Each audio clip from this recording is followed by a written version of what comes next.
So, we will start today the structural organization in animals and the tissues.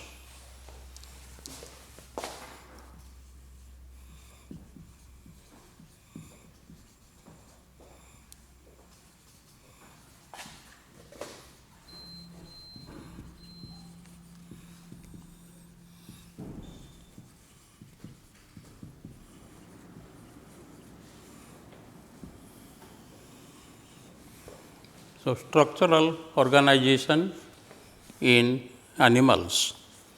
Under this, first histology.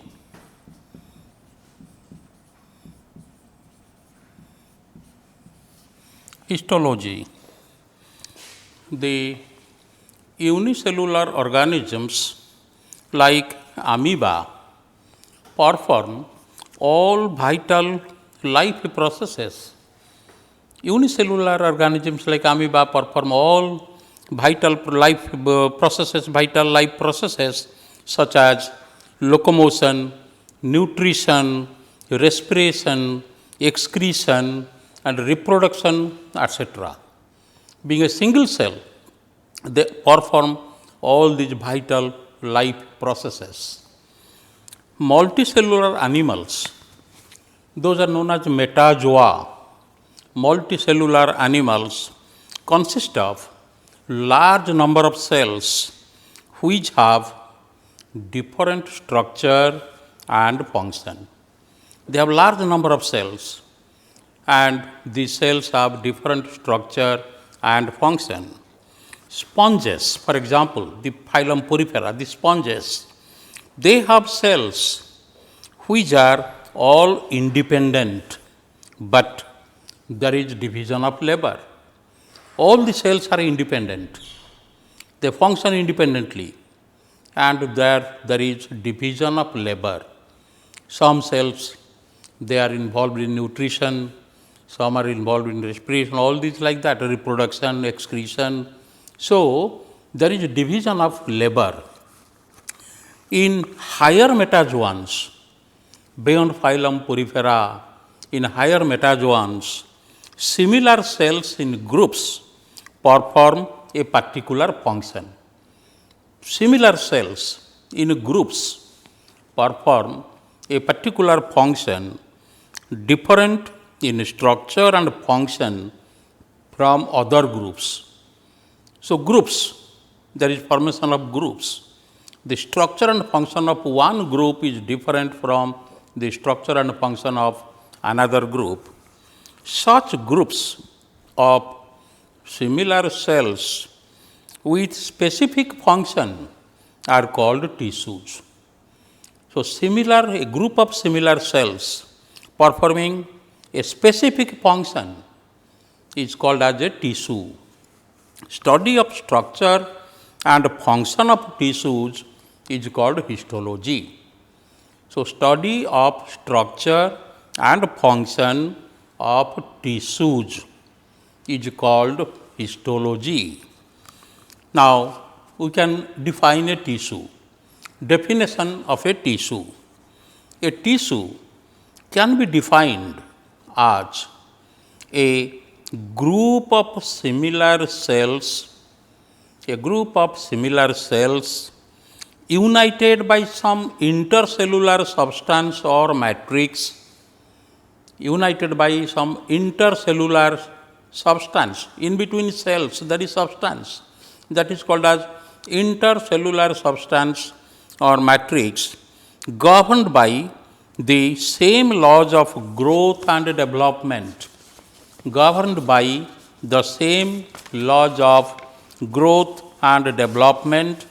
and having similar structure and function.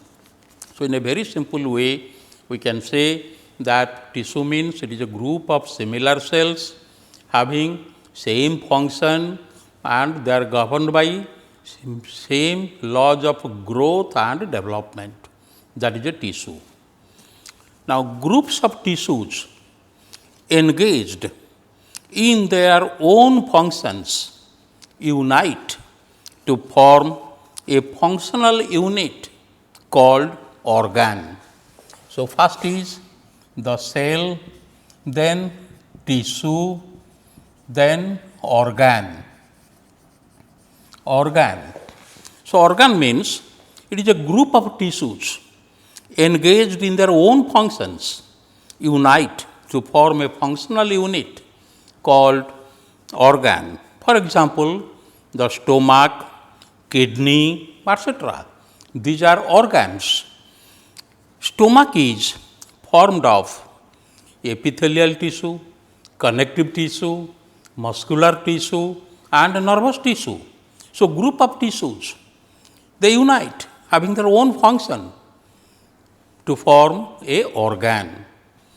So, that is the organ.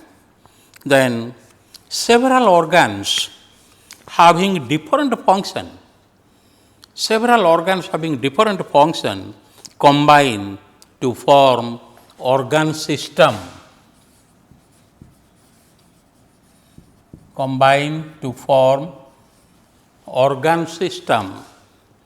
For example, the buccal cavity, esophagus, stomach, intestine and various glands unite to form digestive system. So, there are many systems in the body: digestive system, respiratory system, excretory system, reproductive system. So, all these systems, there consist of many organs. So, these are known as organ systems. So, now we can say that an organism have the different organ systems, each of which consists of different organs, and each organ is made up of different tissues, and each tissue is made up of structurally and functionally similar cells.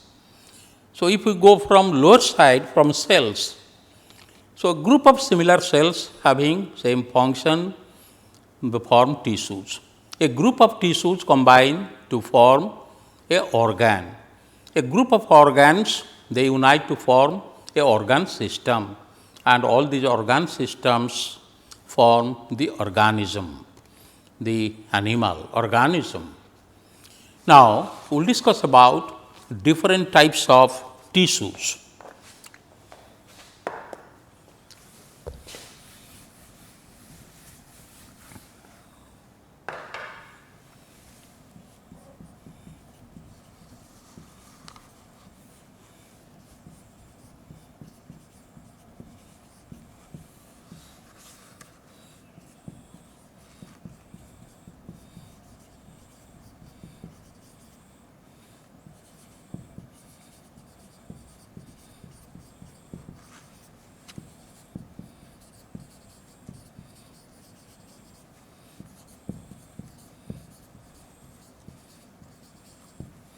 So, types of tissues. Tissues are classified into 4 types basing on their structure and function. They are divided into 4 types. These are the epithelial tissue, connective tissue, muscular tissue and nervous tissue. First, we will discuss about the epithelial tissue.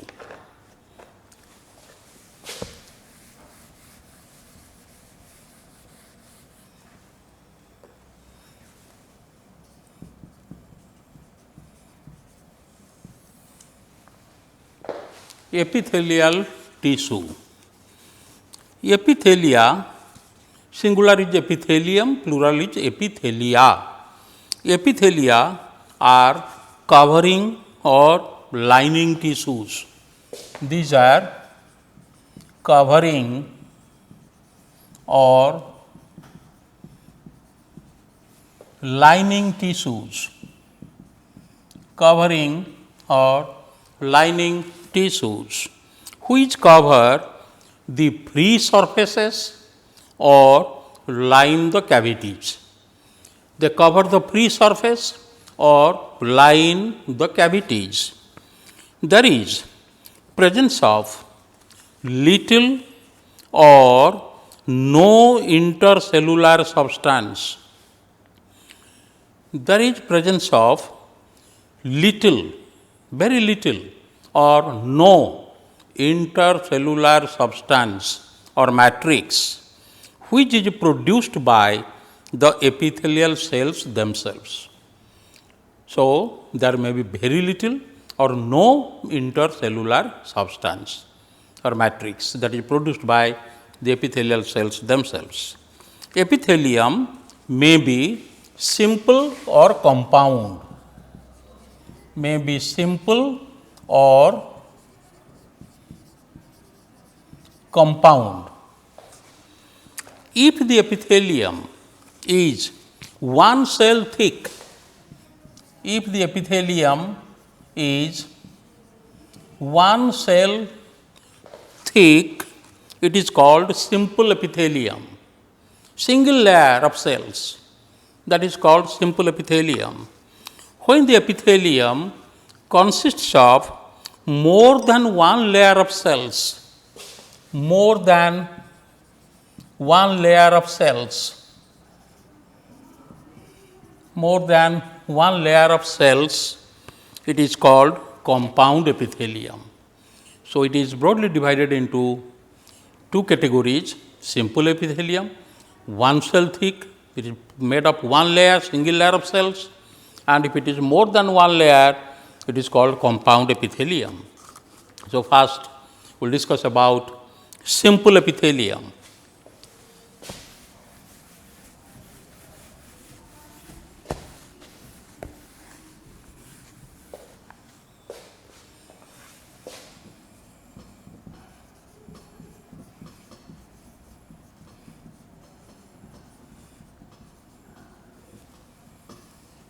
Simple epithelium.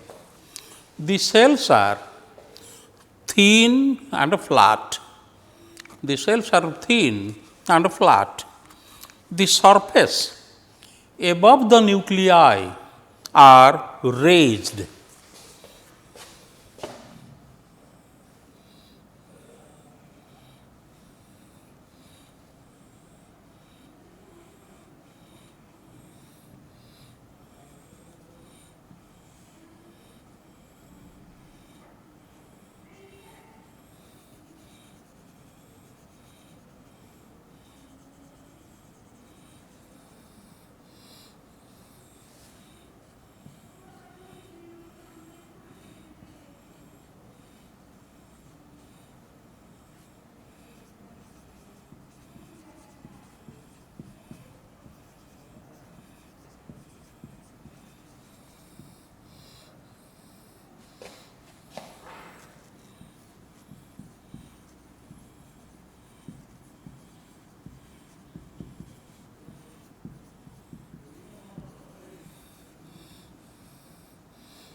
This is the side view from side and this is the surface view.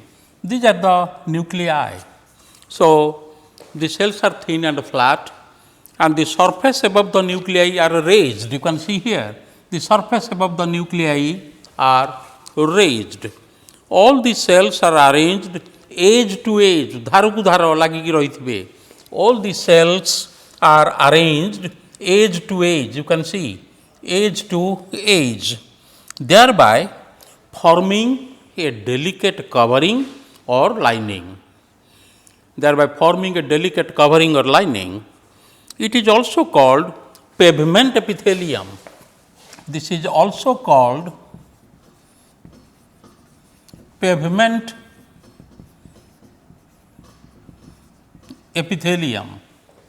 This is also called pavement epithelium. Tile छपर जो होता है एटा को pavement बोली कहा जाए, pavement epithelium, because in surface view it seems to be composed of the flat tiles. You can see the surface view, if we see from the surface, it is composed of flat tiles like that of a pavement. Flat tiles like that of a pavement. Example is peritoneum of Siloam. Example is peritoneum of Siloam. So, that is the squamous epithelium. So, simple epithelium, 7 types. Now, this one is the squamous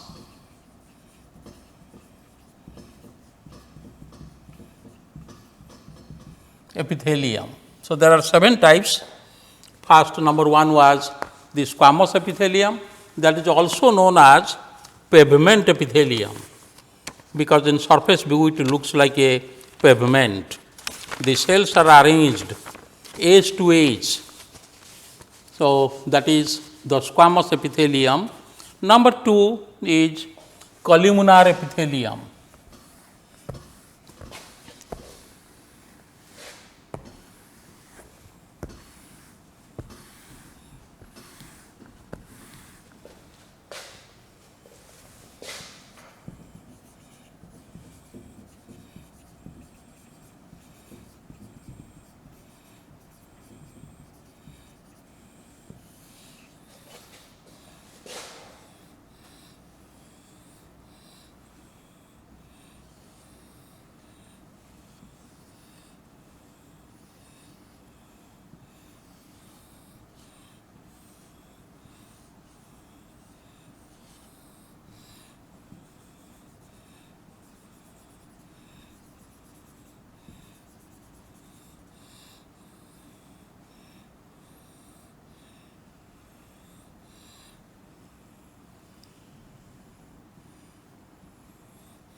So, this is a columnar epithelium.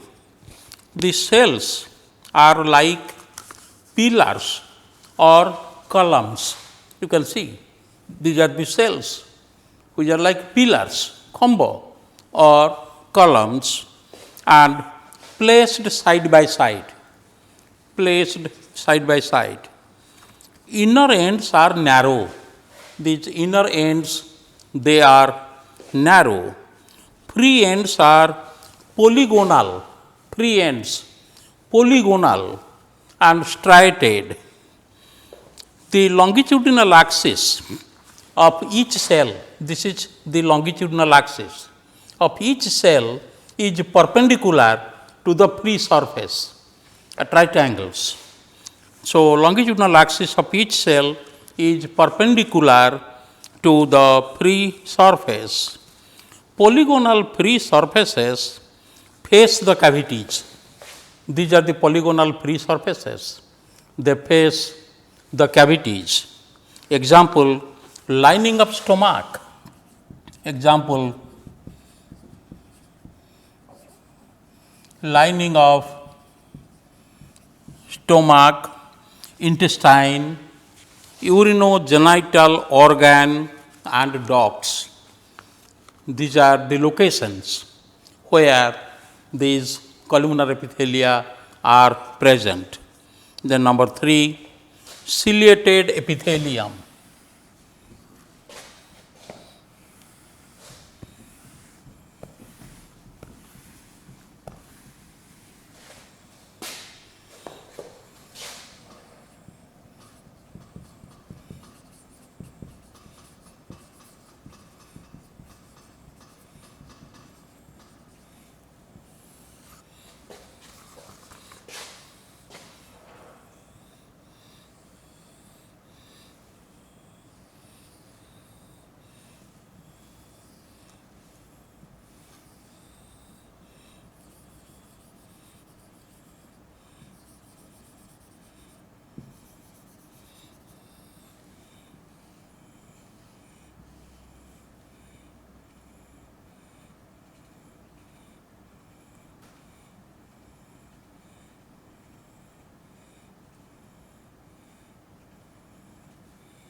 So, this is a ciliated epithelium. You can see these are the mitochondria, these are the nuclei, these are the cilia which originate from the basal granule and this is the protoplasm. So, this is also a modification of the columnar epithelium. So, this is a modified columnar epithelium. The free surface of cells, this is the free surface. So, free surface of cells are furnished with very fine, delicate, hair-like, vibratile, protoplasmic processes. So, very fine, delicate, hair-like, vibratile, they can vibrate, protoplasmic processes called cilia. Each cilium, cilium is singular, cilia is plural. Each cilium arises from a basal granule. These are the basal granules. Each cilium arises from a basal granule or corpuscle. It is also known as corpuscle, through which it is prolonged into the protoplasm. You can see, through which it is prolonged into the protoplasm, because these are the protoplasm, prolonged into the protoplasm as fine rootlets or fibrils. So, these are known as fibrils, fine rootlets or fibrils.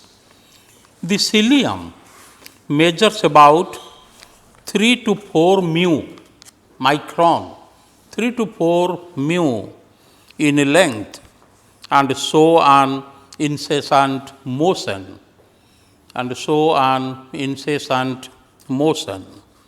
Bending in one direction is very quick, while recovery is slow process. Suppose this is a hair, so bending is very quick and recovery is a very slow process.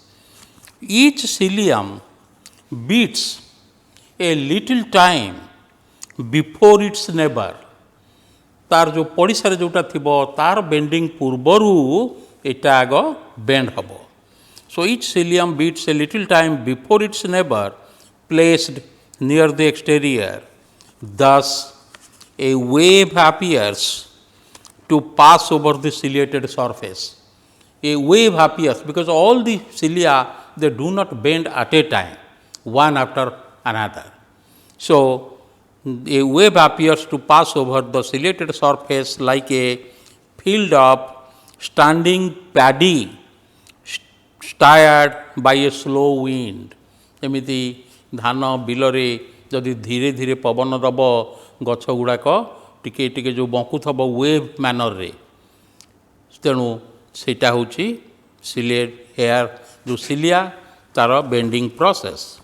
तेणु example जो कोठी प्रकार tissue रही location है lining of uriniferous tubule, lining of uriniferous tubule, then glandular epithelium.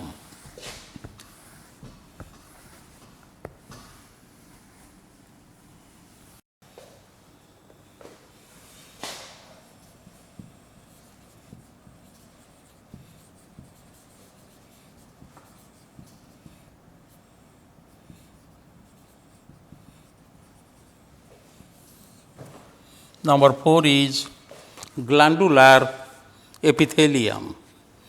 This is also a modified columnar epithelium. This is another modification of the columnar epithelium. The cells are involved in synthesis and secretion of chemical substances such as mucus, enzymes, hormones, etc. So, they are involved in the synthesis and secretion of chemical substances such as mucus, enzymes, hormones, etc., which are useful in the economy of the organism, which are useful in the economy of the organism. Basing on the structure, the glands may be unicellular or multicellular.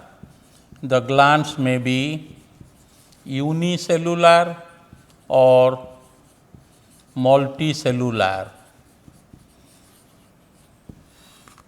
First is the unicellular gland. Unicellular gland.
So, see, these are the gland cells. This is one cell, this is another cell. They are present in between the columnar, ciliated columnar epithelial cells. This is a columnar epithelial cells having cilia, and these are the gland cells unicellular.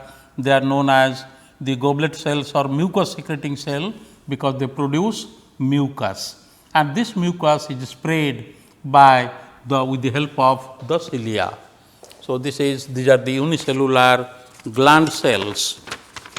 Now, they remain scattered among ciliated columnar epithelial cells. जोटी ciliated columnar epithelial cell रही ता भितर भितरे एमाने scattered होइकी थिबे. For example, in a large intestine known as goblet cells. In the large intestine, these unicellular gland cells are known as goblet cells, also called as mucus secreting cells. They secrete mucus. Mucus spreads over the mucosa with the help of cilia. They spread with the help of cilia. Mucus also protects the epithelia against injurious substances. So, that mucus protects the epithelial covering against injurious substances. So, example of this is location is lining of intestine, lining of trachea, lining of nasal chamber. These are the unicellular glands. Then multicellular glands.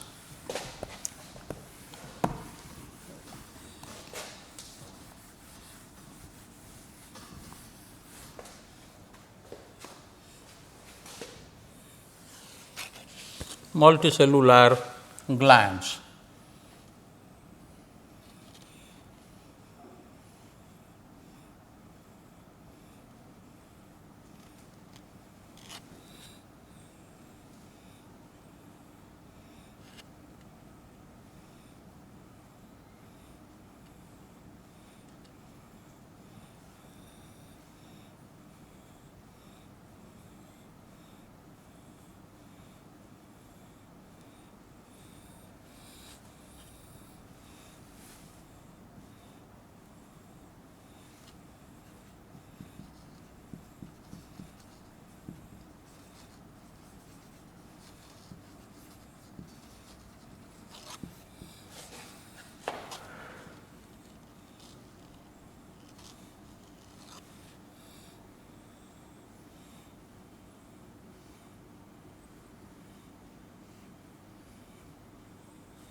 So, it is the multicellular glands.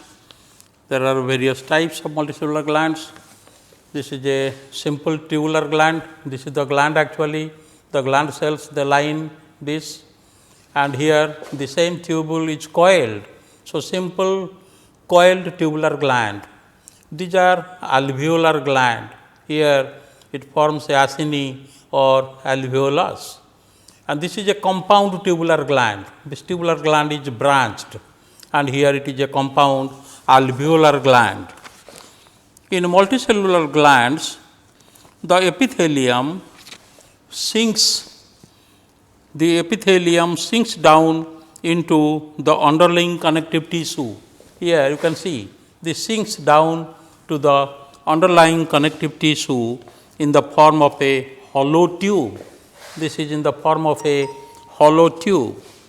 The mouth of the tube is lined with cuboidal epithelium. Here the mouth is lined with cuboidal epithelium, and gland cells line the tube. They line the tube here. The gland cells are present. They line the tube. Such glands are called simple tubular glands. This is the simple tubular gland. The protoplasm contain zymogen granules. The protoplasm contain zymogen granules. In the compound tubular glands, this is a compound tubular gland, the tubular depression is subdivided or branched. Here you can see this is subdivided or branched. In some, the blind ends of much branched tubular glands, these are the branched tubular glands, become dilated into a sac-like structure, expanded, dilated into a sac-like structure called acini or alveoli. This is the alveolar, these are the alveoli, the dilated to form sac-like structures. The tubes leading to the alveoli are called ducts. These are the ducts which lead to the alveoli. Gland cells are only confined to alveoli. So, here only these gland cells are present here, only they are confined to the alveoli, not to the ducts. Example is the liver, salivary gland, sweat gland, pituitary gland, thyroid gland, testes, ovary and pancreas. Then sensory epithelium.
You can see here, these are the sensory epithelium cells. This is the sensory epithelium cell, this one and this one.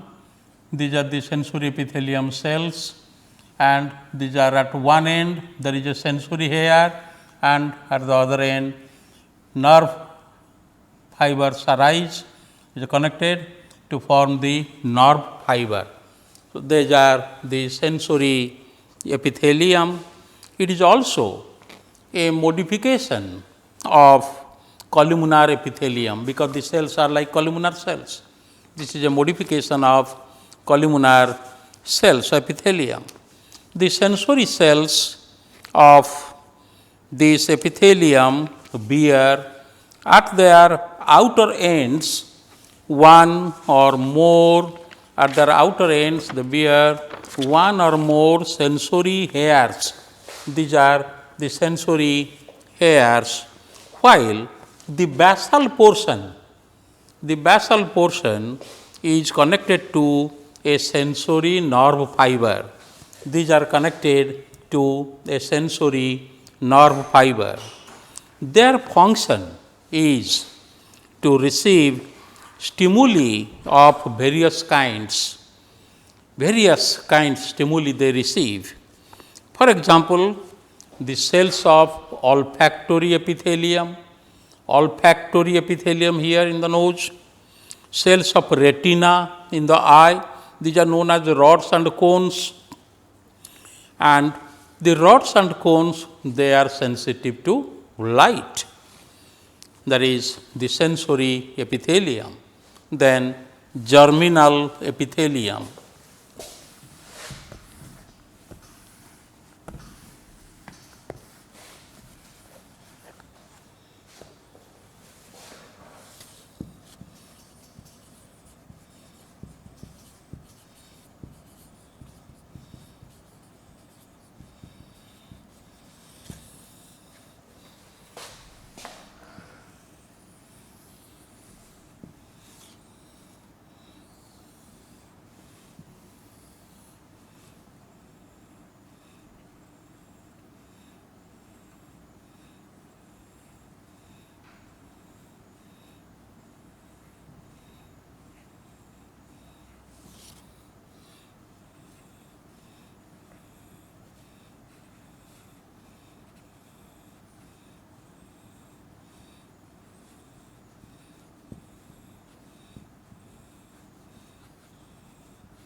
So, germinal epithelium, this is a transverse section through testis, and the testis is consists of seminiferous tubules.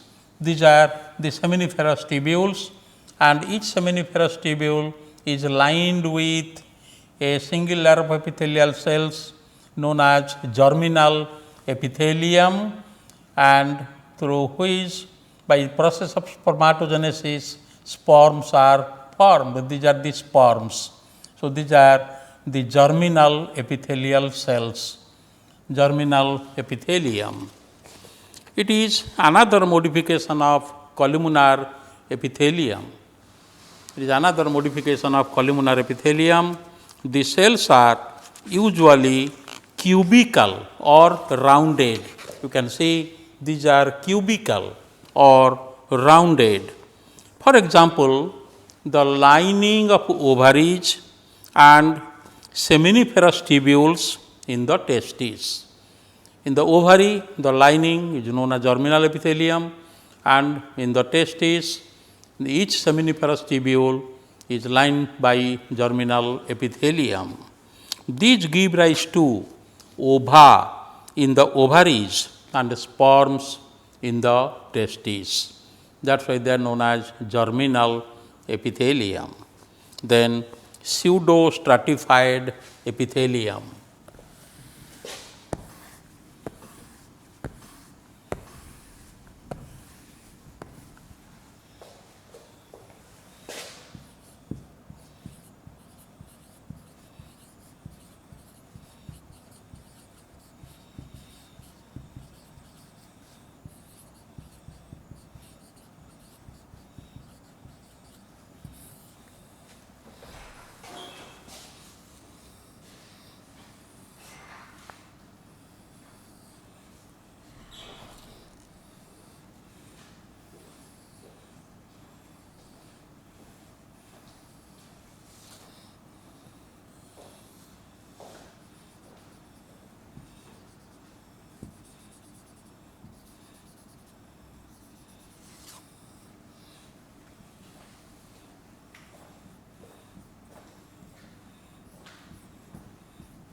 This is a pseudo-stratified epithelium.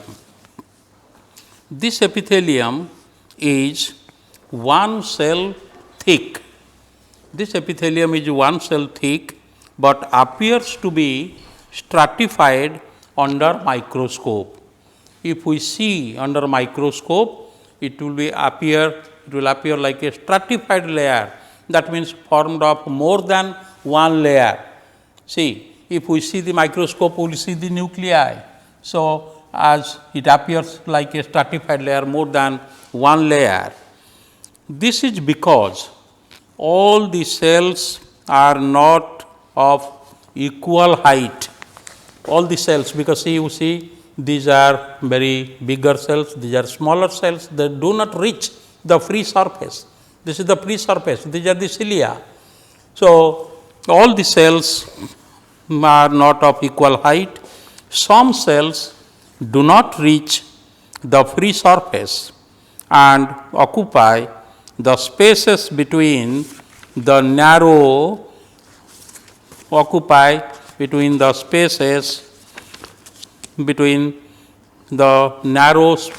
bases of higher cells.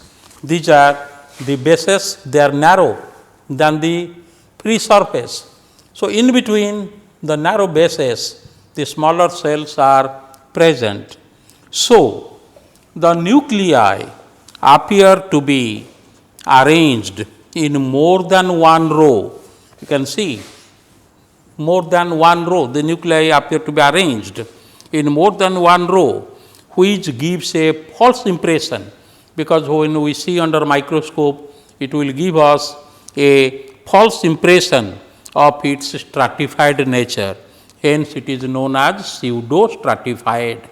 Pseudo means false stratified, because it appears in the under microscope like a stratified layer, because we see only the nuclei under microscope. Example is the mucous membrane of olfactory chambers, and trachea, and then the compound epithelium. So, these are the 7 types of simple epithelium. then compound epithelium, that is formed of more than one layer of cells.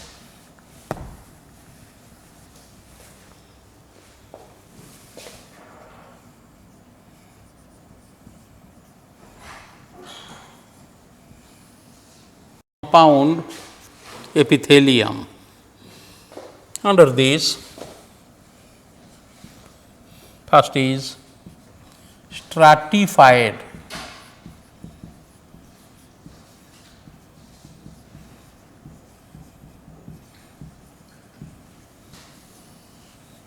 Stratified epithelium.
This is a stratified epithelium.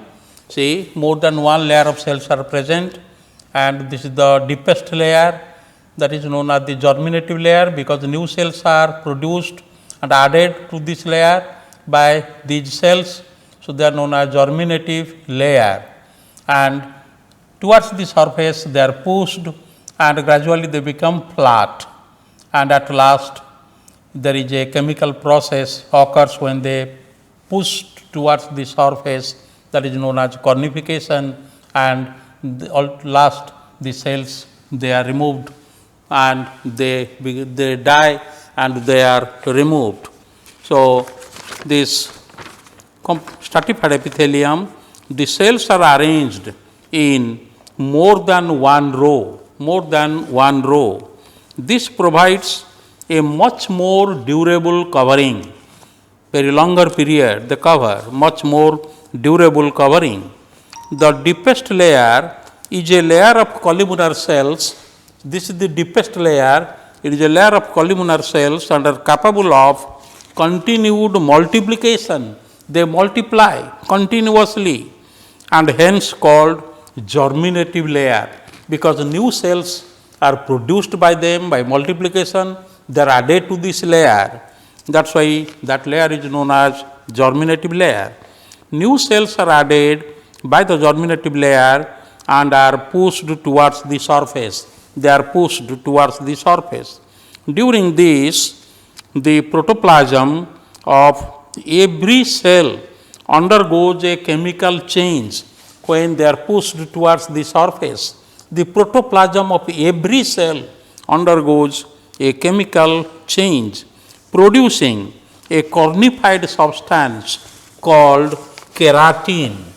A cornified substance called keratin. So, protoplasm, here chemical changes occur in the protoplasm and a cornified substance is produced, that is known as keratin, and the process of keratin formation is known as cornification, and the process of keratin formation is known as cornification. So, keratinization or cornification occurs. In due course, the cells die. In this, when keratin is formed, the cells die and fall off from the surface in pieces or scales. They are removed, they fall. The cells nearest to the free surface are very much flattened. You can see these are cuboidal, columnar, and these are very much flattened near the surface. Such epithelia are present where there is much wear and tear. जोठी आमर बेसी परिमाण रे घर्षण होउची बा cell गुडाक नष्ट होउचंती सेही जगार एई टिश्यू रही जमिति आमे कहि परिबा आमर स्किन हो हाथ पापुली हो बकाल कैविटी हो पाद तल हो जोटी बेसी घर्षण होइकी बेसी सेल नष्ट होउची सेही जगार ए प्रकार टिश्यू रही. So such epithelia are present where there is much wear and tear. For example, the skin, lining of mouth cavity, tongue, कारण टंग रे मध्य बेसी वेयर एंड टियर होउची आमे जतोले खाउचे खाद्य पाटी भितर चोबेकी सेठी मध्य वेयर एंड टियर होउची तनु सेठी से प्रकार मध्य टिश्यू रहिची and vagina of mammals. And next is the transitional epithelium.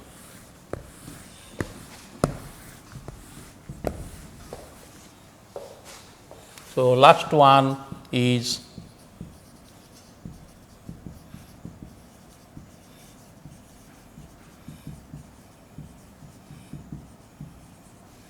transitional epithelium.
So this is a transitional epithelium.